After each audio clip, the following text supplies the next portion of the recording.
Hi everybody, my name is Victor Radzievskiy and I welcome you here on my YouTube channel. Right now I am at Stanislavski Electro Theater, right in the center of Moscow in a recording studio. And I want to present you my guest and good friend of mine, incredible, fabulous singer, guitar player and composer, Mr. Allan Harris. Thank you, Victor. Hi Allan, it's a very great honor to see you. How the thought of you does things to me. Never before has someone been more unforgettable in every way.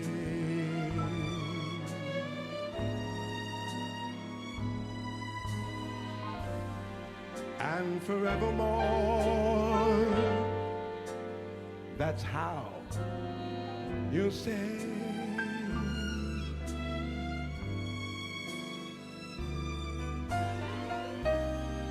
That's why, darling, it's incredible that someone so unforgettable thinks that I am unforgettable too.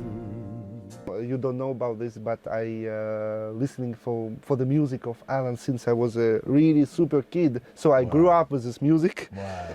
And as I know, Allan arrived here in Moscow yesterday to perform in a Triumph of Jazz, a festival, big festival of Igor Butman. Mm-hmm. And it's been a long time since.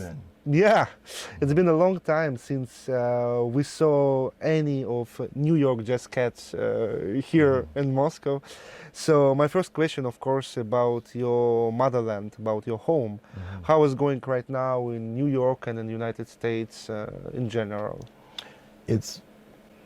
We're running side by side with the rest of the world. People are dying, and for the past year, musicians, we've been hurting because we haven't had a place to perform, but we've had, thank God for streaming and YouTube, but I think we're coming out of it now. And this is the first time that I've traveled. First time, and it's to Russia. Okay, so since COVID started, it's first tour. First tour. Wow, it's incredible.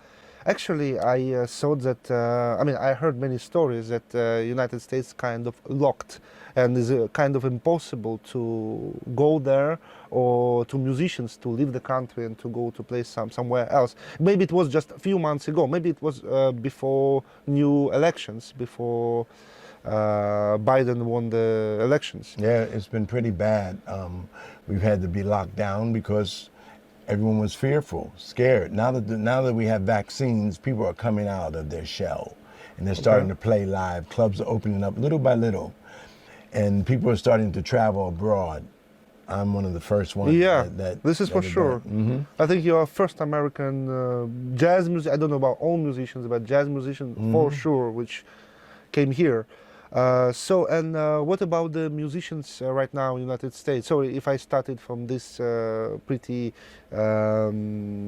grim topic, but I think everybody very interesting what's happening right now in the States. It's getting better. It's getting better. So the gigs already opening up. Okay. So I think by the end of April, in the summer, it's going to start looking good, which is, I'm happy to hear that, because a lot of my friends, a lot of your friends, they're hurting. They're hurting, and they've not been able to really make a living. Yeah. So they've had to find other ways, teaching online and performing with live streaming. Live streamings. That's been broadcast. helping. That's been helping.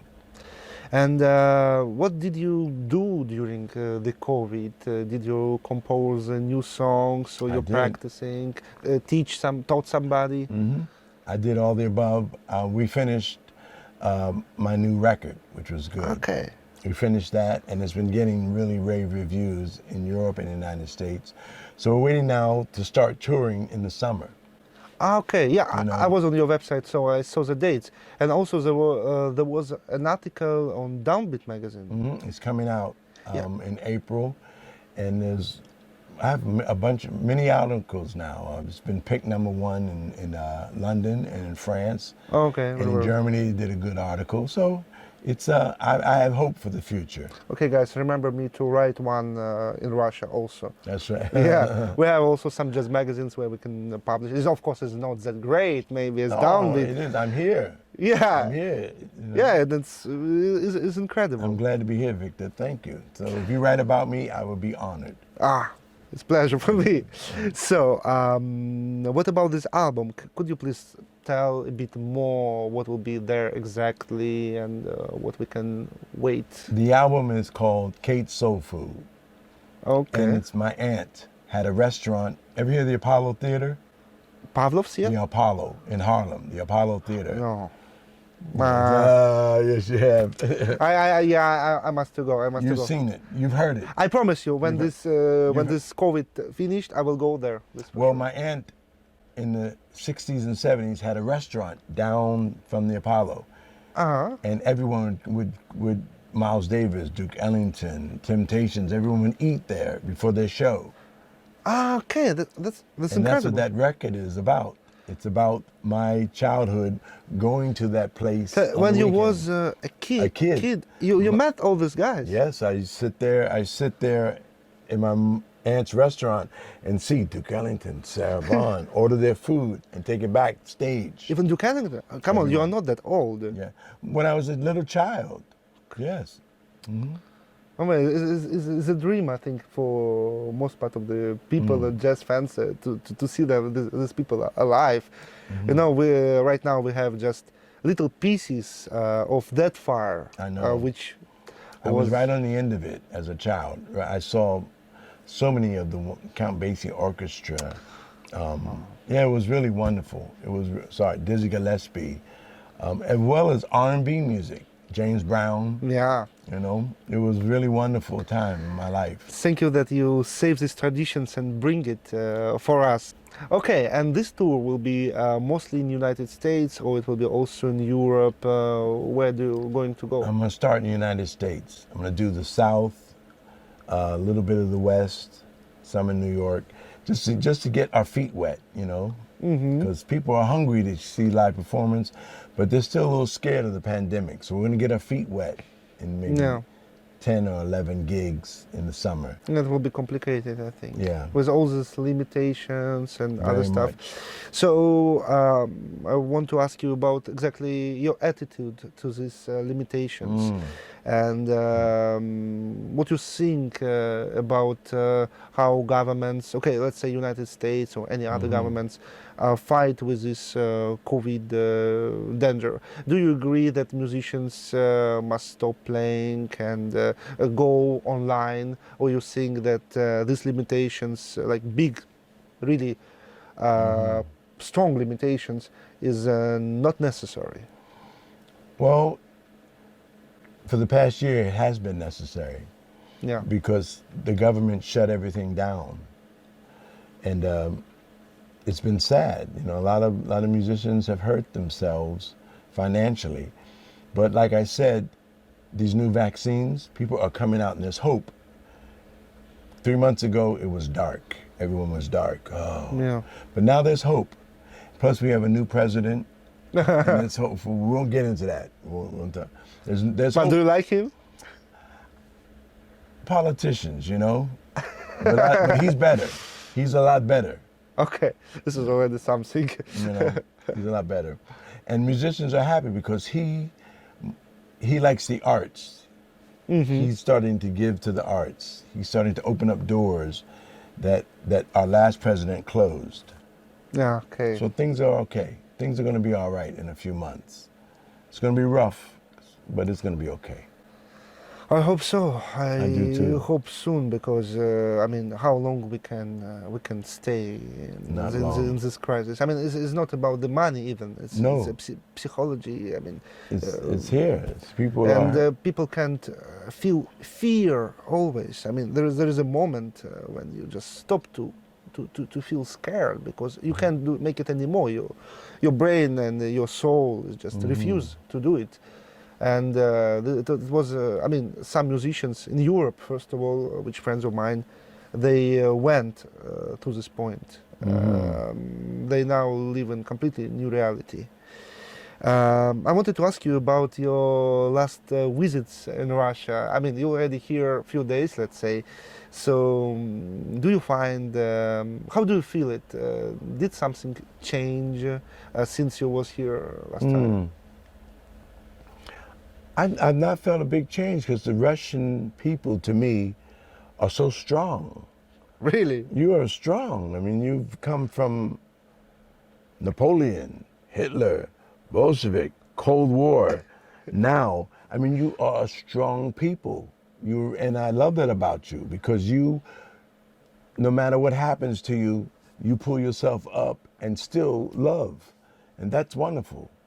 You still love. Not many societies do that. When they go through the things that you've gone through, they crumble. But I come back to Russia and you still have that smile on your face when I sing to you. You still have hope for the future. Yes, you live here, so you know. Yeah, maybe I don't see it. You don't see it. But I've been away for a while and I come back, I still see people still look toward tomorrow. It's rough, but they look for tomorrow and you come out of it as you've come out of it for the past few centuries. You know, we just made a recording of your voice for my movie, which will be presented by me very soon. This movie is dedicated to musicians and artists during the COVID era. So it will be a movie which tells the story of many musicians from different parts of the world. I think your generation and the ones coming ahead of you now, the internet has joined hearts with the different world. Like you wrote some wonderful stuff that I read. You wrote about the Sidi in Turkey. You wrote some So really, evil, you wrote some wonderful things about how there's hope. And I feel that about Russian people. They've always have hope, even though it looks dark from the media when we read about you. But when you're here, people have hope. They really do, and I feel that. The mere fact that I'm here right now with you. It's a miracle. Here we are. You know, here we are coming off of this pandemic, and I feel it's going to be. We're embracing each other because we have to, because this pandemic knows no color, no religion, no society. The pandemic says either you come together or. Yeah, it's all tune. I mean, we must to become cosmopolitan if we want to stay to keep us the planet alive. Let's say. That's right. Because I mean, politicians. I mean, even now, I mean, the relationship is very bad. I mean, even between Russia and the United States, and it's really impossible to fix. You know, it's remind me a bit. In 1962, here there was first tour. Of American big band, American jazz musicians. After the Was it Louis Armstrong? No, it was a Benny Goodman. Oh, Benny Goodman. Yeah, in 1962, he came with an orchestra, and they did kind of 1 month tour all around Soviet Union. Wow. And you know how it was? How was it possible? Because even just a few months before was the Caribbean crisis. When the Soviet Union... To Cuba. Yeah, put the I remember. missiles. And you know who saved the world in that moment, the situation? It was not politicians, it was musicians and writers and poets. Sviatoslav Richter, the famous Russian conductor, piano player, composer, he went to play in Carnegie Hall. There was kind of 1 week concerts in Carnegie Hall. And as exchange, Benny Goodman went to Soviet Union, and they created that bridge And I think it's what we need now. It's just my thoughts. Sorry. In fact, it's an interview. I think I it must is- have stopped. To No, make these no, things. don't. I think what you're saying is real because we're at the same point that we were in '62 with Khrushchev and Kennedy and that. We're in the same point now, but unlike then, like I said, the COVID, it doesn't care about the wall. Yeah. It doesn't care About nations. So, nuclear weapons. It doesn't matter. It doesn't matter. No wall can keep this out. No ocean can keep the COVID. So we have to come together to help each other now. Oh, we can be very glad because we have you and Igor Butman. So you already create kind of bridge. thank you. So Thank it's you. really cool. Thank you, Victor. How do you see the jazz future? How do you see the jazz in the closest future? Let's say maybe in a few years. How do you think how it will change, if it's change? I think it has a bright future because people are tired of music that means just boom, boom, boom, boom, boom, boom, boom, boom. They're tired. Yeah. They're tired of twerking. They're tired of. They want music that speaks to everyone, and jazz. It doesn't matter where do you come from. People in Kamchatka or Uganda Yeah. know who Duke Ellington is. They know who Louis Armstrong is. They know. Jazz, It brings a hope. it brings hope, yeah, and it brings there's no style, no fashion. It's about just music and embracing. That's what jazz is about. And I feel the world is going back to jazz to lift itself up. What does it mean jazz for you?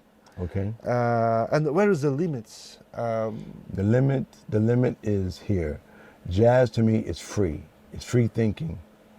When Jelly Roll Martin played in those brothels in New Orleans, people in the brothels and the speakeasies were saying, "What is this crazy music?" when Benny Goodman had the big band, he brought up Lionel Hampton to play the vibes and Terry on the piano, the Lion. Willie the Lion was on piano.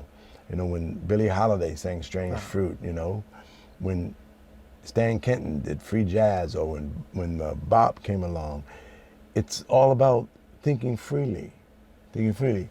And they all, what did they do? They took the music of the Russian and Eastern European classical artists who came over to America. They did. Irving Berlin's, the Gershwins, the Stanislavskis, the Toyster. They took that music, and that was free thinking in itself. They took their music and they put their interpretation on it, and it's free. It just, jazz is whatever generation, whatever time we are on this planet, jazz is free. It makes you think freely. There's no limit. People might at that moment say, this is because that's where they're stuck, in Dixieland or whatever, because that's where they grew up. But the next generation that uses jazz puts their own freedom on it. Okay. And that's what jazz is to me. And if you speak about the vocal singers, I'm just curious, who is your favorite? My singers? Oh man, I love everyone from I imagine. Gregory Porter to Okay. Gregory Porter to Jasmine Horn to Diane Reeves, Diana Krall. Everyone has And something. from the past, Oh, from the past. Wow. who impressed you most of all? Let's say. There is Ella Fitzgerald. There is Sarah Vaughan, Doris Day. I mean, everyone has something to say with this wonderful music that Russian and Eastern European composers brought over, and they married with the rhythms of Africa and Caribbean, and it was just and it came together. It was like, it was unbelievable when you listen to the old Russian the Orthodox priests sing. It's almost like the blues. Oh, oh. It's like in the field, the slaves in the field in America. It's the same groove. It's the same jazz, and it all came together in the early part of the 20th century, and they created this wonderful music based upon our cultures together. That's why I'm here. Yeah, That's why we're here. That's It's really weird. incredible. I mean, I never thought about this priest singing. Listen to in the church here, Orthodox church, and then listen to the blues, the old blues. Ooh, ooh. Now slow it down. Oh, oh, oh, oh, ooh. Really Now looks go like. into the church in Russia. Ooh, ooh, ooh. Same. We come from the same place, but we married each other Yeah, at that one point. I never thought about this Yes, before. Like, yes, wow, yes. it's That's what- completely new idea. but it's old. That's what we are. You brought over they said, leave Russia. Oh, leave Russia. Slaves, leave the plantation. In New York, they met. Irving Berlin met. Gershwin met. Stanislavski met. They all met each other, and they all exchanged music with each Yeah, other. it was a miracle. Yes. The Was Baptist church was down the street. The Byzantine church was here. The Orthodox church was here. The Jewish church was here. The cathedral, the synagogue was here. But the children met in the playground. And those little kids brought the music that their papa taught them in the synagogue. The little black kid that his grandmother from the South showed him. It's really And something. in New York, they all played together in the playground. And they said, what is that song? My rabbi taught me that song. Oh, what is that song? My preacher taught me. Well, let's see what we can do. Okay, here it is. Here it is. And that's how. Yeah, it that's started in New Orleans, and yes, Chicago, that's and New right. York. We came to New York and we all met each other. Boom. Imagine that. How beautiful. And here we are. Here we are, playing a concert. Playing a concert. Yeah, this is based this is upon that fantastic. music that we all have come together. I was and thinking created. about the idea to make a performance Mm-hmm. with Orthodox priests and maybe some blues guys. That's you how know. it. Yes, yes. Yeah, it can be something. It's the same, because all that blues and the Orthodox music came together. It came together in the ghettos in New York. In the ghettos, they would run out of Russia. You must leave. Where are we going to go? We become tailors. We become silversmiths. We become rabbis. All of a sudden, they're living blocks with people who just come off of slavery in the plantations. They came together through the heartache in their song, and they created something called jazz. They created. It's very George beautiful. Gershwin lived. He lived 119th Street, just blocks from where I live now, where Duke Ellington lived. Irving Berlin lived in Harlem. They all, when they moved to New York, where do you go? You go where you're not accepted. But Okay. together, we create something beautiful out of our pain. And that's where this music comes from. Yeah, and also the meaning of jazz standards. Listen, yes. About what this music Even about. even the word Tin Pan Alley. Yeah. Tin Pan Alley. You know, what is it? You know, that music is from Tin Pan Alley. But that's because that's the only place where black people could go to do their music. They weren't accepted in the upper white areas. But the Jews and the Orthodox Russians said, come, let's create together. As a matter of fact, I will put you in my band. Benny Goodman, who was Jewish. Yeah, was but the you know first that his integrated parents, band. his parents was from Ukraine. That's right. That's right. That's right. Yeah. The So Teddy- grandmother of Bill Evans and some right. other guys. Yes. Van Yeah. Heusen's, the Harold Arlen. Stan Getz, Yeah. also his parents are Ukrainian. That's right. Yeah. There it is. That's really something. And they met Duke Ellington. They met Miles. They met Fletcher Henderson, and they all played together. They all went uptown to play in the early part of the night. All the black artists would come and play downtown for the white social people downtown. But late at night, they would go uptown and with them bring some of the white players. They played together at the Savoy, at the Cotton Club, all the Lenox Lounge, at their Apollo. They would all play together and just exchange music. That's really right. something. That's how it is. So I have the last question for you, Yes. which I also like to ask for everybody, for all incredible musicians, which I glad to meet. If tomorrow the spaceship will bring you to the Mars, you will need to go 1 year with a spaceship, long travel. For example, for first Intergalaxy Jazz Festival on the Mars, recordings of which 3 musicians you will bring with you? My first recording, which I listen to all the time, is Tolstoy's Nutcracker. Oh yeah, of Billy Strayhorn. I love the classical, the Tchaikovsky. I love it. Because there is interpretation of Duke Ellington. I know. Of course, I have that. But that one, it just moves me. I listen to that, it moves me. That one. The other one would be Kind of Blue, of course. Kind of Blue. No way. And the other one would be, wow. I'm torn. It's 1 million. It'd be something from Live at the Philharmonic. It'd be something with Norman Kranz's recordings for Verve. Either something from Ella or Nat King Cole, because he did such brilliant recordings of vocalists during that time. Yeah. There's so many, anything by Nelson Riddle, something that Nelson Riddle did for singers. If those 3 recordings, only 3, huh? Only 3. Oh man, come on. Only 3? Or you also can listen. I might sneak listen to another silence. one. I might sneak another one in the spaceship. Yeah. Alan, Okay. One more. One more. Yeah.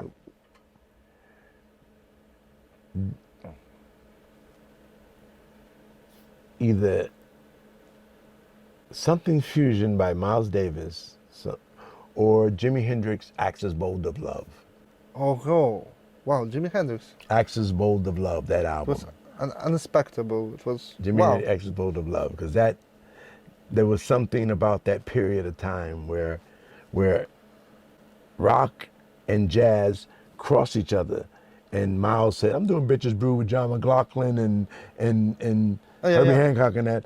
And then came Jimi Hendrix and Pink Floyd and all that. And there was an intersection. There's a slight, and they almost met. But it didn't happen. But you can add in a box with a vinyl a bit of joint, I think. To listen Pink Floyd and Jimi Hendrix, you just need it. Otherwise, it will be not cool. You're right. So, it was Allan Harris, and again, it's a great honor to see you here. Thank you for that you agreed to make the voice recording. It was my pleasure. You wrote some for beautiful my movie. Stuff. I don't know. I think this interview will be published in 1 week. After our meeting, and the movie will be after. But anyway, you will hear Allan Harris very soon in our film, which is dedicated to artists during the COVID era. Thank you, Allan. All the best. Welcome. I think they're going to enjoy what you did. It's wonderful. You wrote some beautiful stuff. You did.